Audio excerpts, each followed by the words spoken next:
কি অবস্থা পোলাপান? অনেকে কেমিস্ট্রি সেকেন্ড পেপারে অর্গানিক কেমিস্ট্রি চ্যাপ্টারটা স্কিপ করতে চাও, আবার তড়িৎ রসায়নে তোমাদের একটু টাফ লাগে, বুঝে উঠতে পারো না এত এত টপিক কোনটা ছেড়ে কোনটা পড়বো।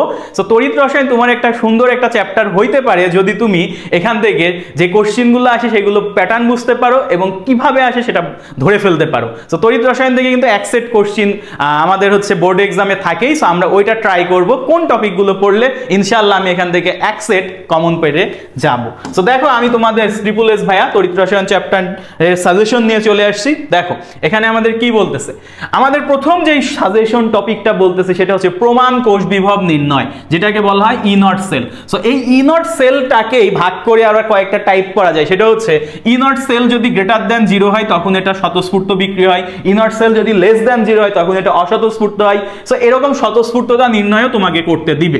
আচ্ছা, এই ই নট সেলের ভ্যালু পজিটিভ হইলে সেখানে আমার পাত্রে দ্রবণ রাখা যাবে না, নেগেটিভ হইলে পাত্রে দ্রবণ রাখা যাবে। সো এই ইনার্ট সেল থেকে আরেকটা টাইপ করা যায়, পাত্রে দ্রবণ রাখা যাবে কি যাবে না। সো এই কিন্তু কোশ্চেন কিন্তু এখান থেকে চলে আসে। তাহলে প্রমাণ কোষ বিভব ইনার্ট সেল থেকে আসে, পাত্রে দ্রবণ রাখা যাবে কিনা এই টপিকটা থেকেও কোশ্চেন আসে। আমরা এই দুইটা ভালো মতন দেখে ফেলবো।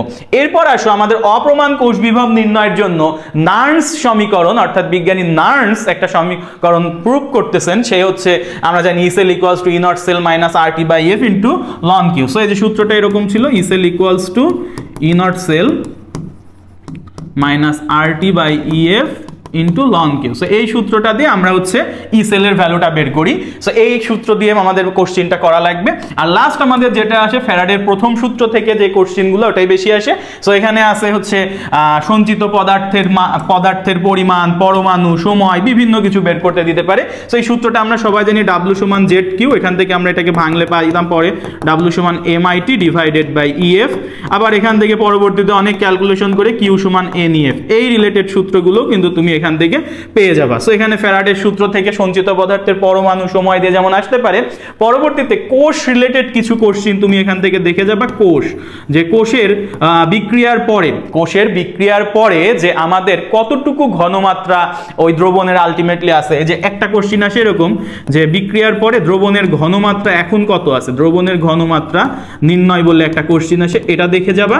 আর তোমাদের দুই ধরনের কোষ আছে, তড়িৎ রাসায়নিক কোষ আর তড়িৎ বিশ্লেষ্য কোষ, এদের মেকানিজম আর পার্থক্যটা দেখবা। সো এই হচ্ছে ছোটখাটো একটা সাজেশন। এই গুলো যদি তুমি সুন্দর মতো পড়ো তাহলে তোমার এখান থেকে কোশ্চেন মিস হওয়ার কোনো সুযোগ আশা করি নাই।